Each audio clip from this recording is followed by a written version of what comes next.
You're listening to the Options Insider Radio Network. For more quality options programs, visit www.theoptionsinsider.com or search for Options Insider Radio Network in your podcast provider of choice. Listeners can also access all of our programming through our mobile app, available in iTunes and on Google Play. Please welcome Bill Ryan, Director of NYSE.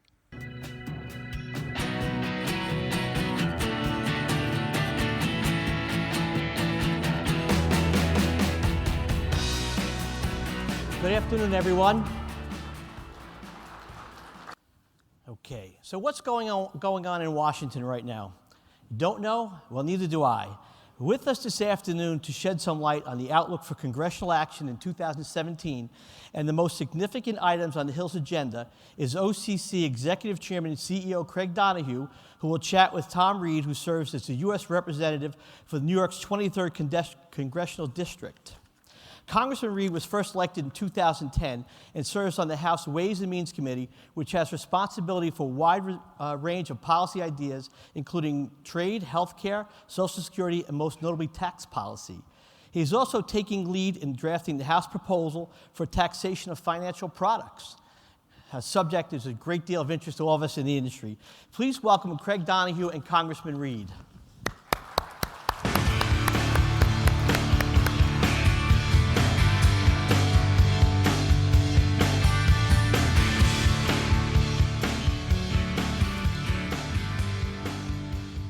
Good afternoon, everybody. Thank you for joining us. Let me just say at the beginning, first of all, as a friend, Tom, I want to thank you for making the trip out here. We know you're very busy. You've got a very active agenda in Washington, and on behalf of my colleagues at OCC, we thank you for coming out. I also want to just take a second to say that Tom is really a great friend to this industry. He's one of those members of Congress. He sits on both the Financial Services Committee. He's also the only Republican member of Congress on Ways and Means, and he's taken a really active interest in the U.S. listed equities options markets, including on tax reform, which we'll talk about. So welcome, and we thank you for your friendship to the industry. Well, thank you very much for the opportunity to be here with you, Craig, and I so echo my sentiment to you of thanks for the friendship. For the counsel that you have provided us, and to everyone here, thank you for an opportunity to be here with you to talk about the issues across the country, and in particular, obviously I know tax reform, being on the committee that's writing the tax code for America, very much looking forward to that conversation. So we have a lot to talk about, and we also want to make sure we leave some time for questions from the audience, and I'm sure you'll have many, but maybe just to start with, Tom, you were one of the earliest members of Congress to come out and support President Trump. You also served as vice chair of his transition committee. And I wonder if you might share with us just your perspective on, several things. First of all, maybe a couple of the things that are most notable differences between the Obama administration and the Trump administration from your vantage point. Well, sure, I appreciate that. Yeah, I was one of the first 8 on the Republican side in Congress to endorse the president. I traveled the country with him during the campaign and have gotten to know him fairly well over that period of time and as he's transitioned into the White House. And I will tell you, each and every time I spend time with him, I become more and more comfortable that we are in a good spot in regards to the taking on and solving the problems for America going forward. I know the PR, the public persona is concerning at times, and we've all expressed that to the president. And hopefully, as we continue to go forward, I'm seeing some change on that, to be perfectly honest with you. But behind the scenes, what I've seen behind the scenes is a completely different persona. Someone who's serious, who understands these issues, and is really putting the American people first in the calculations of the decisions that are being made. And also, I think the biggest thing I see, having been in D.C. since 2010, is he's bringing a disruptive force to Washington. There is no doubt that he's unorthodox in his political positioning and activity, and he keeps people on his toes, and it's causing a disruption force that I think we can tap into that could be very, very positive for the nation. And then the last thing, being a business guy, and I came from the private sector before I went to Congress, and really didn't get involved in public office until we went to Washington. And he understands the power of relationships. He has brought us down to the Oval Office, the Roosevelt Room, to the White House, not just me, but members, senators, in a way that the Obama administration never did. The Obama administration, for whatever reason, and you talk to my Democratic colleagues on the other side of the aisle, and I think they would say the same thing. There was the White House and the Obama administration and us on the Hill, and there wasn't a lot of that relationship building. And this president, President Trump, recognizes the power of that relationship, and I think that's the most important thing that's happened in his first 100 days. I was quoted in some national arenas as to say that is the biggest thing he's bringing to the table. He's earning political capital as we speak, the old-fashioned way, just one-on-one, looking people in the eye and figuring out how they tick. Tom, let me ask you about your personal relationship with the president and what you find him to be like just in terms of your relationship, in terms of how you work together, and maybe share with the audience, what might we find surprising about President Trump? Well, one, his addiction to Coca-Cola. Now that's going to be a headline, see, and I know he's going to be watching that. So you had a little pause there. I don't know if it was intentional or not. I mean, he drinks Coca-Cola like you wouldn't believe. So maybe that's some inside baseball to share with you. But he really is a person who's very personable. He is somebody who can take in a tremendous amount of data. That he can take in. I can remember conversations that I participated in with him, talking to other members in regards to polling data and reciting numbers like you wouldn't believe, exactly where he did well in the counties and the precincts in each of their districts. Actually caused one member to have to second guess himself and say, yep, you're right, I was wrong. I got those numbers mixed up. So to have that capability was something I was impressed with. And the other thing I was impressed with that I've seen over the time is his ability to size up a room, to figure out what makes people tick, what they'll respond to. And from my perspective, that is something from a personal perspective that I really do appreciate. He really sincerely tries to understand the people he's talking to. And the last thing on a personal level that I so appreciate about the president and have the utmost respect for, if you see how his children behave and how articulate they are, that doesn't come artificially. There is a sincere relationship there, and that is long-rooted, it is deep, and it's based on how he's conducted himself as a father, and obviously he's not alone in that effort, but that to me is a testament to who we're dealing with. I think everybody in the audience likely recognizes that he's a very different type of leader and certainly chief executive. But, what is it like for the Republican leadership in the House and in the Senate to navigate President Trump?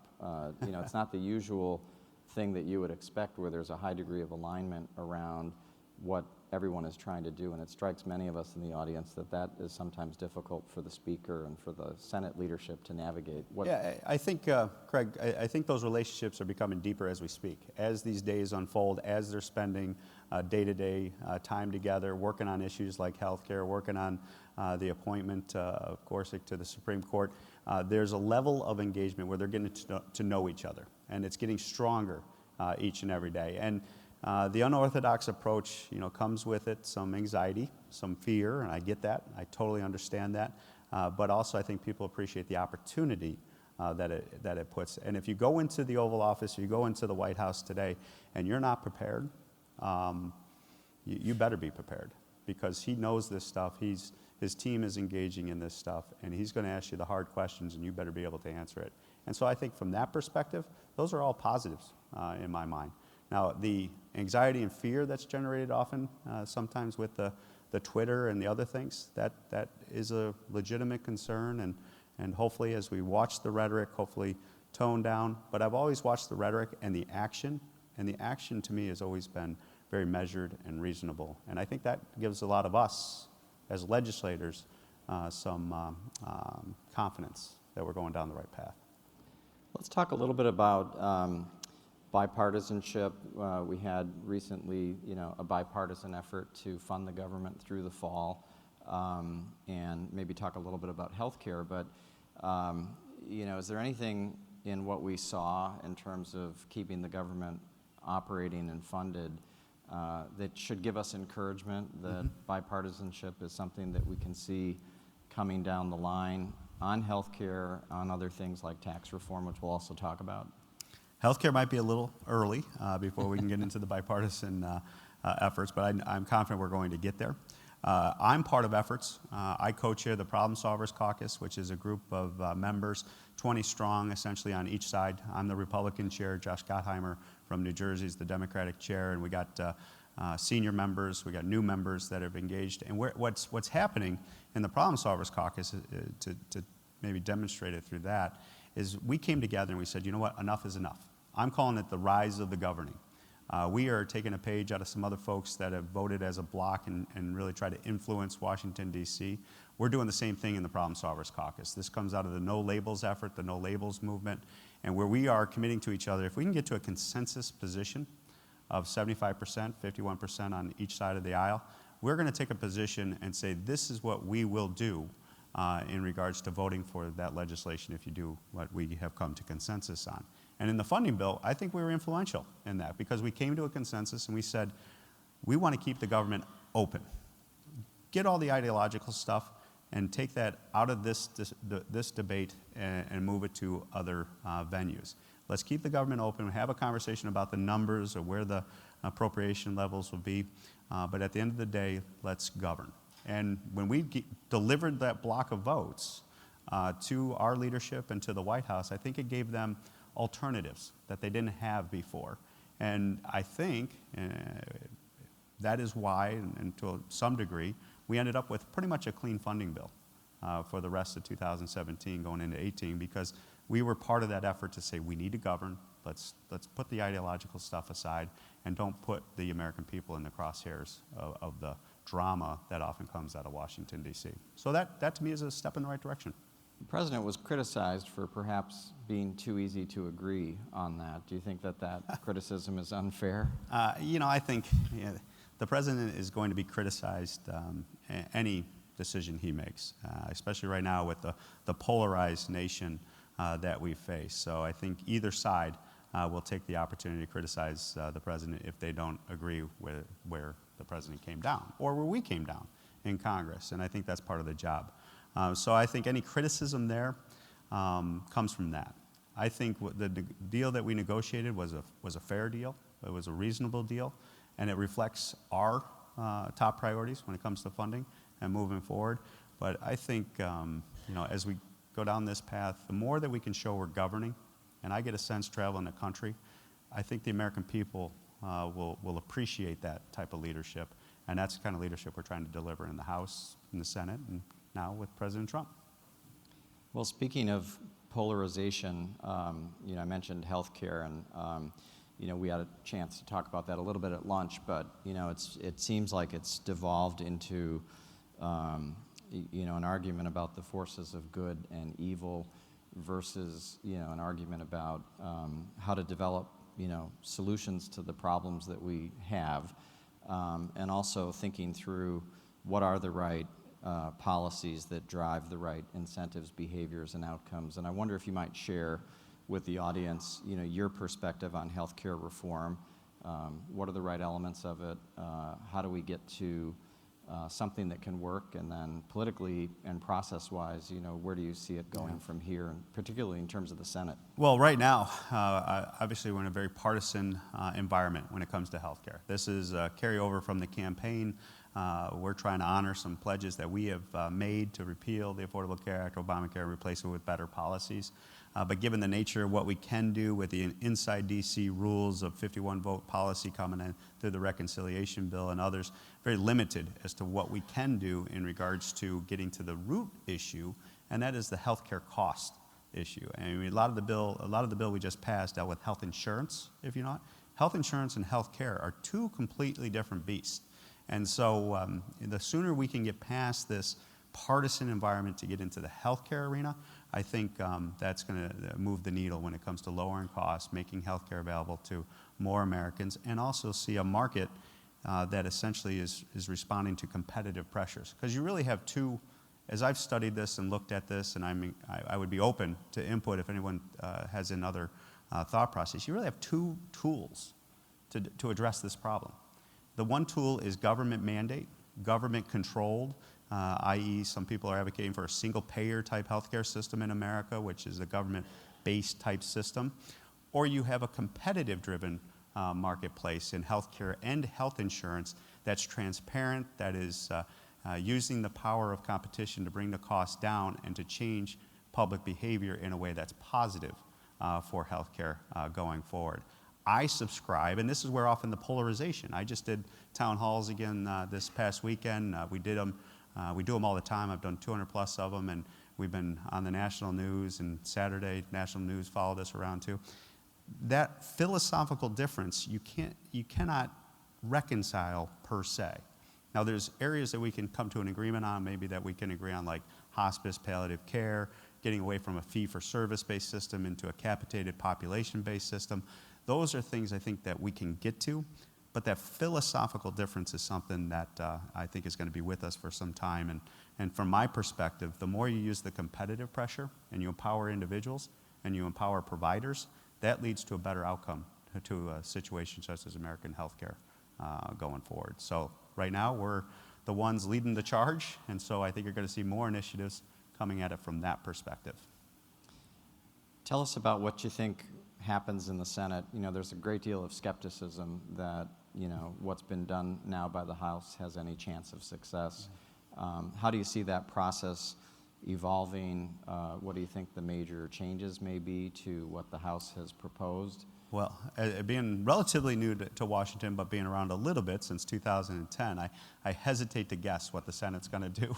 That is a whole different body, that's a whole different chamber, and they have their own set of rules. But my hope is the Senate will take the bill up. If improvement needs to be made, and there's always room for improvement in anything you do in life, so hopefully they will embrace it in a positive way and use it as a foundation to improve the bill going forward. My concern is, and one of the reasons we voted for this bill, is I know what's coming down the pipeline. If you study this stuff, if you look at this stuff, you know, we've had carriers in the district give me notice that premiums are going up 30, 40% this cycle. We're seeing carriers pulling out of marketplaces. We've even heard rumors of some carriers potentially just, if they don't get their premium increases because they've had such lost payouts for so extended periods of time without premium increases, they're going to have some real financial calamity on their hands. That's not good. So that marketplace that insurance situation is coming to a head. And my hope is to avoid it, to try to be preventive and do what we can before that hits. But it may take that type of crisis situation for the Senate to really roll up its sleeves and move the ball, because once that happens, it is amazing to me watching the Senate over the years, when the Senate phones start ringing, it's amazing how fast then that body works. But until that happens, sometimes that body just has a tendency to maintain the status quo. Talk a little bit more, if you don't mind, about your district, and you mentioned the town halls that you've been having, and I know that initially you've had, you know, a lot of people showing up, and that's sort of changed over time. But what are you hearing from your constituents on healthcare reform, and how have you been able to respond to some of the myths and misconceptions that are out there? Because I know that's a big part of the problem. That is part of the problem. A lot of misinformation, a lot of things getting out there that all of a sudden become fact when they're just not. So what we've always done in our district is, I'm a firm believer in talking with people. I guess that comes from having 11 older brothers and sisters. My father passed when I was 2. My mom taught us you know, a lot of good life lessons. You've been preparing for a life in Congress ever since you were born. I think so. I think so. But so we embrace it. And I think if you recognize that there's a lot of fear, there's a lot of anxiety out there, and rightfully so, especially when you're talking about healthcare.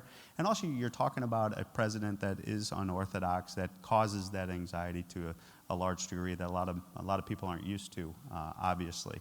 And if you embrace it and stand before him, it is amazing to me, once you cut through the rhetoric, once you cut through the screaming, once you cut through the name calling, and you actually let that calm down, you have a conversation that is reflective of most conversations across the households of America. You know, when we get together as a family, the 12 of us, sometimes at Thanksgiving dinner, you know, cats and dogs fight, you know, everything's fine. But once you cut through that, it is amazing how much more we agree than we disagree. And it is amazing how many people recognize, oh, I didn't see it from that perspective. But you got to do the work. And that's why we continue to do it. That's why we continue to get out in front of folks and just really try to correct the information when you can. And then if there's a better way or input, again, I'm very confident in who I am, what I believe, but I am not confident enough to say, or arrogant enough to say, you may not have a better idea. I'm open to that idea. Let's switch gears. You know, we talked a little bit about your role on Ways and Means, and you're playing a pivotal role in tax reform, which is important to everybody in this room, not just personally but professionally. Talk about how that effort is going. You've got a lot of confidence, I think, that tax reform is going to happen, and maybe share with us the outline of how you see that taking shape, and then maybe after that we can talk a little bit about something that's near and dear to our heart, which is the financial products aspect of tax reform. Sure. No, I think tax reform, we've been working, obviously, the last time we did tax reform in a generational, transformational way was 1986. You know, so it hasn't been done for a significantly long period of time. A lot of people point to the Bush years. Those were essentially tax rates that were put in a temporary way. And so I think it's shaping up to be a huge opportunity for us to get tax reform done. And it's also shaping up, Craig, in my opinion, because I have yet to meet a member or a candidate who's running for office on the House or Senate that somehow defends the tax code, that believes the tax code is working. It is not. I think there's universal agreement. It's broken. It needs to be updated. And that's where I think this critical mass is coming to a head to get tax reform to the finish line. The other thing that's helping us get tax reform to the finish line is being involved with the administration, being involved with the White House, talking with folks over there like the Treasury Secretary and Gary Cohn. This is, in my opinion, their number one issue. Yeah, healthcare is important, and it's one of the top issues they're facing. Other issues are, but I think tax reform is the heart of what the president wants to accomplish for America in his administration, or at least in the first 2 years. So having a partner in the White House engage in the process in a very vocal and public way. You know, we just saw the release of what the White House put out on paper. A lot of people criticized the White House because it wasn't in detail, it wasn't enough, but there was a lot of information there that solved or helped us advance the ball. We're not going to do just corporate. We're going to do corporate, business, and individual. Everybody's going to be part of tax reform. And so as we go into this process, I'm very bullish that tax reform will be done in 2017, maybe bleed over to 2018, but I really do believe that 17 is lining up for the opportunity to get this done. And you know, as we go into this, I have some guiding principles. I think the committee has articulated some guiding principles on tax reform where we want to simplify the code. We want to make it competitive for the 21st century because we want job growth. Jobs are the cornerstone of what we're advocating for. And have a fundamental fairness in the code again.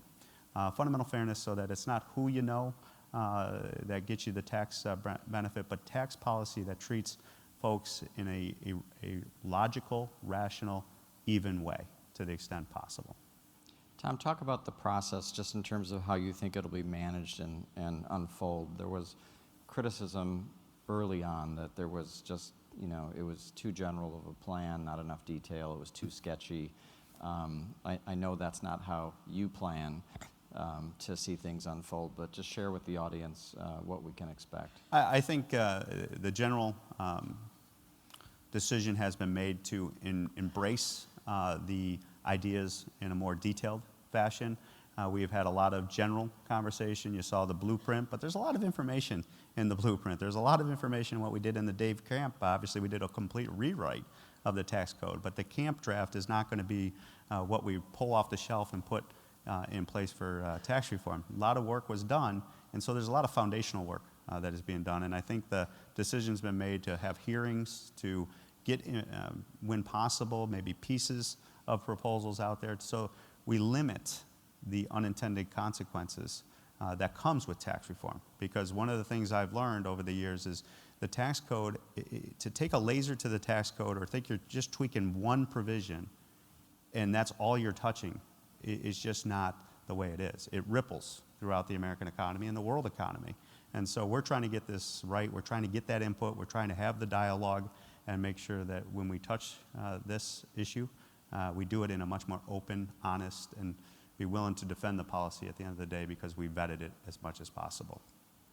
One of the things that many people in the audience appreciate is, the camp tax proposal initially, while, it was useful to have a kind of a starting point and a blueprint, but unfortunately, would have had disastrous consequences for the listed U.S. equities options markets. Just would have fundamentally altered and made more complex the system of taxation for the products that market participants trade. We then saw some evolution of that in Senator Wyden's proposal. But maybe you could talk a little bit about the differences between static and dynamic scoring and, looking at things from a revenue-raising perspective, regardless of how it will fundamentally change behavior and perhaps not result in the type of revenue-raising that is intended.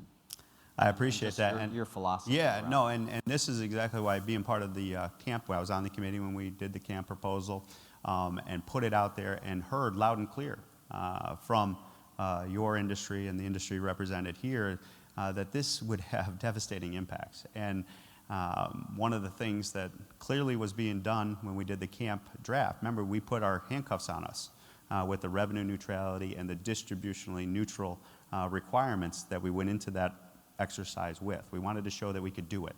And what you saw there, in my opinion, was in the listed options arena, was just pure revenue raising in order to help score to meet those handcuff requirements. And so we wanted to be a voice, being a New Yorker, being from the only New Yorker Republican in the Northeast on the committee, to be a voice. We can't do that. Revenue is always going to be part of the conversation, but how does it impact industries such as listed options? So we reached out and we've embraced it and we've sought input. And I think what you're going to see as we go forward, as I go forward, is to be an alternative voice to what Camp put out there. Senator Wyden's taken some steps in a positive direction, recognizing those unintended consequences on industry, but I think we have to go further. And so what we're trying to do is look at this from a good, sound policy, and then also see how the impacts on the revenue. And the other thing that's changed since we did Dave Camp, and you touch upon it, is the scoring mechanism.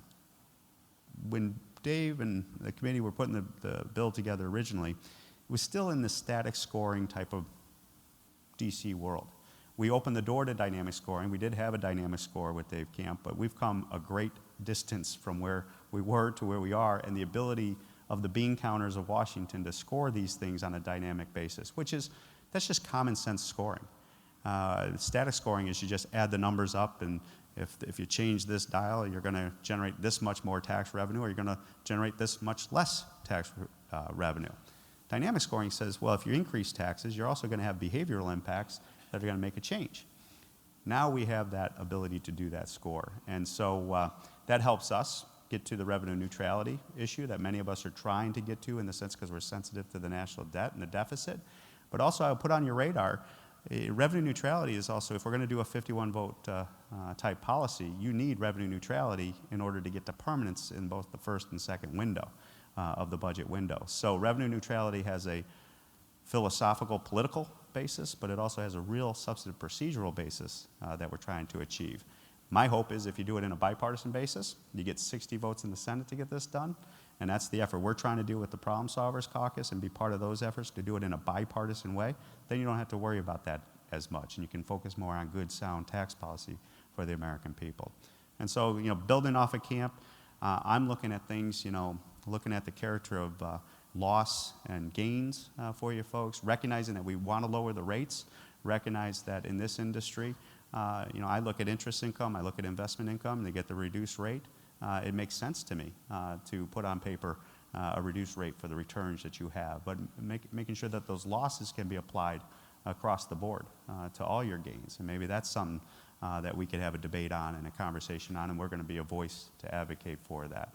Another principle I'm trying to bring into your world in particular is harmonizing what has happened over the last 20, 30 years. My understanding of the industry is you've got multiple IRS rulings, multiple IRS interpretations that have led to this hodgepodge of different tax treatment over the years in different ways. Maybe bringing that up and making what is in the rulings and the regulations consistent with the statute, and use this opportunity to modernize the code. Well, I want to just take the opportunity again to commend your personal leadership on this. We and other folks in the industry have been actively engaged with your staff. They've been, I think, very attentive to the issues. They've been learning. They've been reacting to the things that we're saying. And we may not get the exact outcome that we would most prefer, but I want to thank you for your leadership. Well, it goes both ways, Craig. I mean, I'm a country lawyer from Western New York. You know, if 20 years ago I told you I'd be at a stage here in Arizona talking about listed options and the tax treatment and the mark-to-market wait and see and all the other things, but like your input on like capital hedging versus business hedging and defining those activities, that's critical. I mean, you guys are living and breathing this day in and day out, and so your voice is what I try to get from frontline people, the real information, and that input's been recognized, and I appreciate what you guys have done for us. Thank you. Let's maybe shift gears and talk a little bit about financial services reform. You're on the Financial Services Committee. There's a lot going on in Washington. There's a lot of different competing priorities, but from your perspective, what do you think is important? What do you think can be addressed, and what can get done? Well, I think Chairman Henseling has taken the lead on this, on financial services, and really trying to go at the Dodd-Frank issues, go at the over-regulation of the financial markets, and really, I think what you're seeing was the pendulum swung so far after 2008 that you got a lot of unintended consequences in regards to people that were subject to regulation, folks that weren't in any way part of the cause of the problem. Actually, people that are integral in making sure are still in operational, functional capacity because they help mitigate the risks that 08 represented. And so I think what you're going to see is policies coming out like the Choice Act and other provisions that really go to Dodd-Frank in a way that becomes more reasonable and make sure that the good actors aren't lumped in with the bad actors, and really try to narrow that down and bring that pendulum back, in my opinion. One of the things that you and I have had a chance to talk about, and it's an issue that it's an example of where bad policy just trickles down and affects many of the people in this audience. But the different layers of capital intensity that we have in the financial services industry now has become really an acute problem for us, and it's not an argument against well-capitalized banks that are have less leverage, but right now it's become very unattractive to be in the clearing services business, and it's just very capital intensive. We have fewer and fewer broker-dealer FCMs that really want to be in the agency clearing services business. The positions that they're carrying on behalf of market participants are very capital intensive, and so they're starting to put pressure to reduce trading activity and liquidity provision. These are all things that have been adopted by the banking regulators under Basel III and pursuant to U.S. bank standards. But it's having an effect on our industry, and I wonder if you think capital relief or paying more attention to what was intended versus what's happening is an area that we can perhaps make some progress on. I think, Craig, that is exactly one of those consequences that they didn't foresee, or if they did, have gone way too far. And now you're causing that liquidity issue. You're causing a disruption in a market that needs to be there. You hedge risk. You mitigate risk. And to have less people engaging in that, to me, is dangerous and an unintended consequence of where we are. So I think that is a classic example of what we're talking about, and maybe an opportunity to swing the pendulum back. It's also part of the cornerstone of the reform that we're working on in regards to the financial products that we're putting out on tax reform. is making sure as you guys are dealing with the SEC and the other regulators, that what you have to do for them for accounting purposes, reporting purposes, to me it just makes common sense to try to match that up as best we can with the IRS requirements so that you don't have multiple levels of administrative bureaucracies put into your organizations that just eats up capital and inefficiency. Let's be more efficient as we go forward through the process.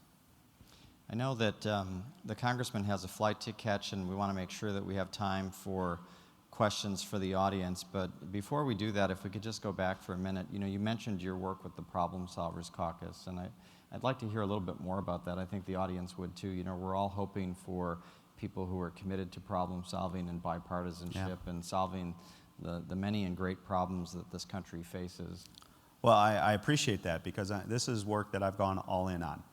Problem Solvers Caucus has been around for a few Congresses. Again, it came out of the No Labels movement, and it really was an area where we kind of got together, had coffee. It was a regular meeting where we got to know each other and talk about, you know, just good government reform. We have now gone to what I'm calling Problem Solvers Caucus 2.0.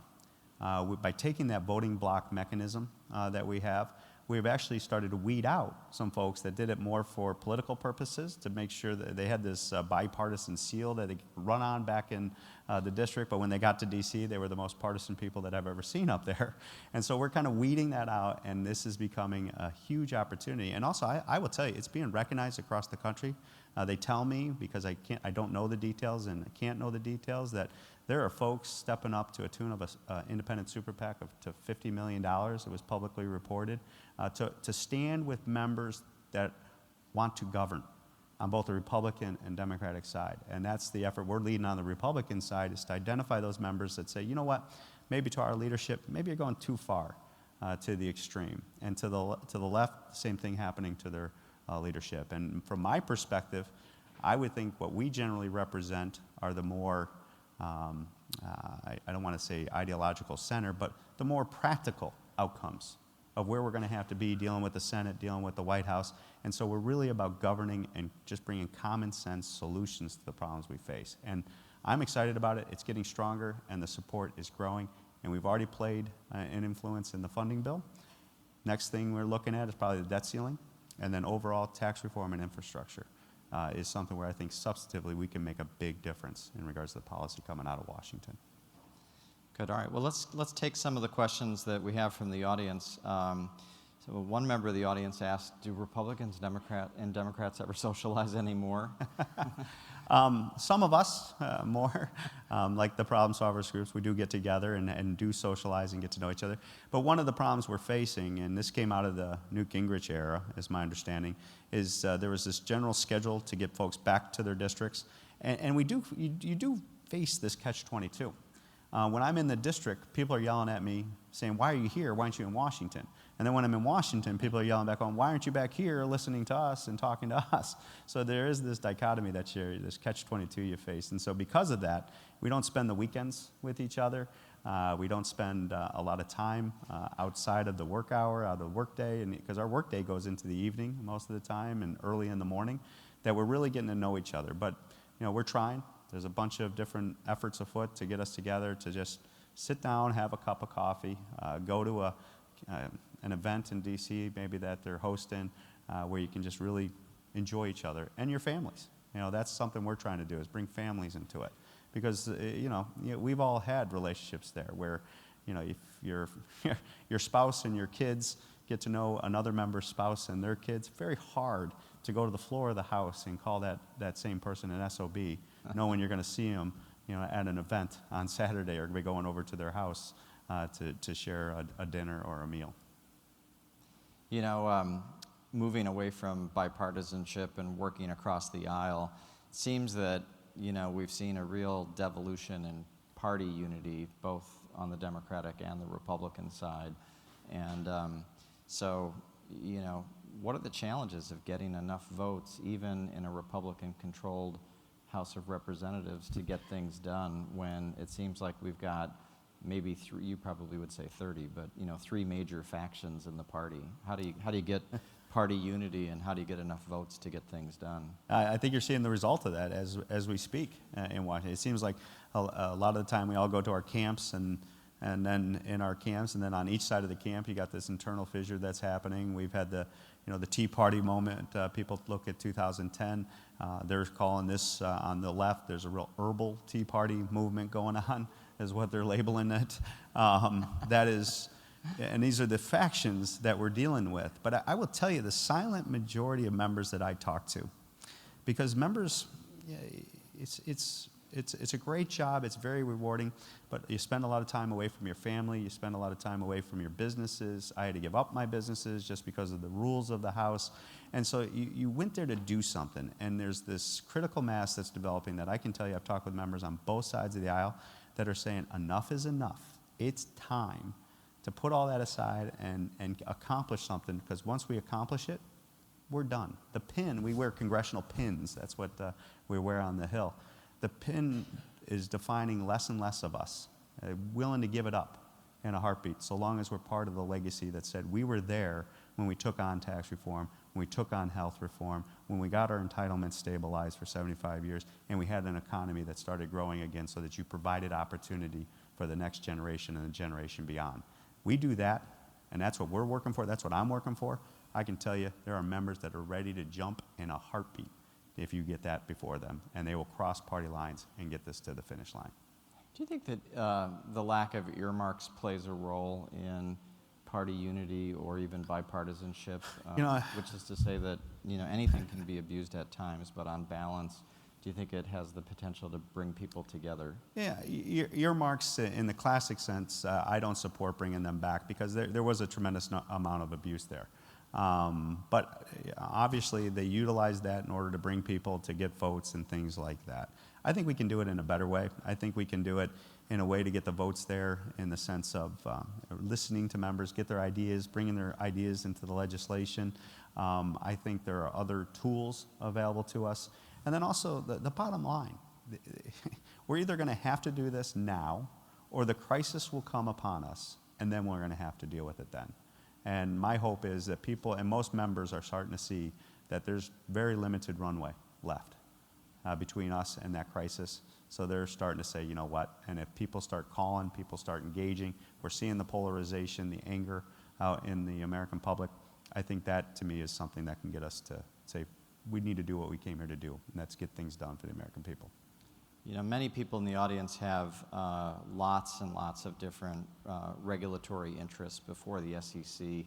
The Senate now has moved Jay Clayton through the process, and so we're happy to see him coming into his new role. Have you had a chance to meet him, and do you have any opinions on I do not have a lengthy relationship with Mr. Clayton. Obviously, I know who he is. I know handshake type of relationship. So to me, he's unknown from me personally. And my hope is that he will come through this process in the way that he's demonstrated he wants to be, and that's to recognize the uniqueness of the industry, bring his skill set to that regulatory beast that recognizes that reasonableness approach that I think we so need with our regulators today. Making sure if there's a bad actor, those guys get held accountable, but the other folks, don't lump them all in with those bad actors. Well, Tom, I promised you I'd get you out of here on time so that you could make your flight, but I just want to say that you're one of the members of Congress that I most respect and admire. I really appreciate that you spent the time with us today. Please join me in thanking the Congressman for his views. Well, thank you very much. Appreciate it. Enjoy the conference. Thanks, Greg. Thank you. Thank you. Good to be with you. Always a pleasure.